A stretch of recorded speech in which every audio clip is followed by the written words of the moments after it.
Congratulations on making it to a big milestone in the accreditation process. This is an exciting time, and we want to ensure that you know what to expect leading up to and during the site visit. We are going to go over some logistics-related actions that you can take at key points during the year leading up to your visit, as well as what to expect during the visit itself. First, we will start with some actions that you can take around a year before the visit. You have already set your site visit dates, so this is a good time to download the agenda template and familiarize yourself with it. You can find that on the CEPH website. You should also put relevant meetings on your university president or provost schedules. Calendars fill up quickly, so this is a good time to ask them to save the date and time. Next, give notice to your faculty. Let faculty know the expectation. If they have class during any of the pertinent meetings, they need to ensure coverage. Finally, you can begin to reserve the meeting space. It is important that you have a meeting space with plenty of comfortable seating, plenty of light, and ample space for laptops and documents. Additionally, it is very helpful if you also have a staging area nearby where participants can gather prior to meetings so that they do not interrupt the team during breaks. Next, we will talk about items to check off closer to the visit. No later than 4 months before your site visit, you should send the first draft of your agenda to your assigned staff coordinator. Around this point, you will receive a list of your team members. Book a hotel room for each team member. Let's talk about what we need in a hotel. First, check to make sure that the guest rooms have good lighting and comfortable desks with plenty of workspace. A hotel geared toward business travelers is best. Second, the team will meet as a group in the evenings, so you should either book a suite for the visit chair or reserve a small, separate meeting room from 5 to 8 p.m. each evening. Next, look for hotels near the university to cut down on commute times. Finally, if possible, choose a hotel with an in-house restaurant and/or some restaurants in walking distance. Additionally, you should continue to invite and begin to gather RSVPs from community partners and alumni. You can continue finalizing guests until this visit begins, but it is important that the team have appropriate numbers of stakeholders to meet with during the visit. Schedule an arrival time for 15 minutes earlier than you plan to start the session with the team. This will ensure that the team can use the full time to talk to participants and minimize disruptions from arrivals and settling in. Finally, start planning the catering and hosting details. Sites typically provide coffee and water for the visitors and may also set up coffee and refreshments in the staging area for participants.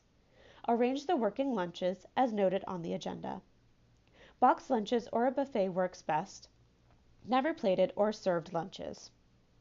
Let's talk now about going into the home stretch before the visit. Most everything should be in place now, and only minor tweaks should be needed.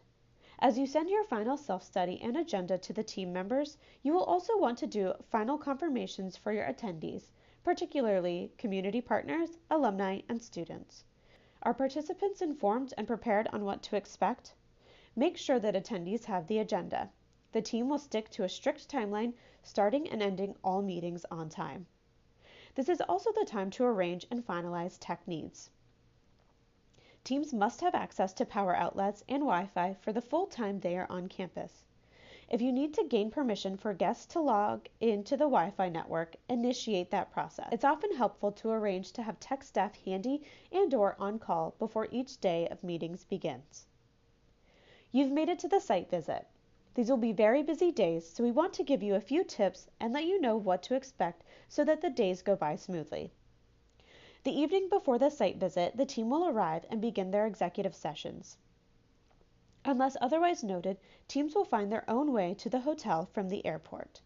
That evening, the team will have a working dinner, which means that only the team is present during that dinner.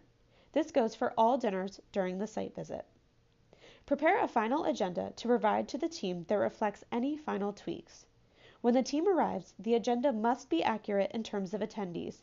Please do not list individuals who may or may not make it to the sessions. During the visit itself, you will note on the agenda if the team will eat breakfast at the hotel or if you will provide it on site. Your visit will span 2 to 3 days based on accreditation unit, and each day will be filled with meetings and breaks. As much as we would like to, we unfortunately will not have time for a tour of any facilities or presentations of any kind.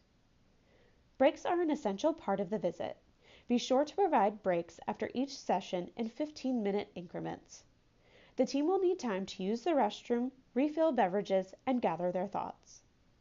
During the breaks, the only individuals who should be in the room are the members of the site visit team. The CEPH staff coordinator will come to get the participants from the staging room when the team is ready to begin the next session. Also, please be respectful of the breaks and do not linger in the room once a session ends. Additionally, the team will be having confidential conversations during executive sessions and breaks, so it is important that you knock if you need something.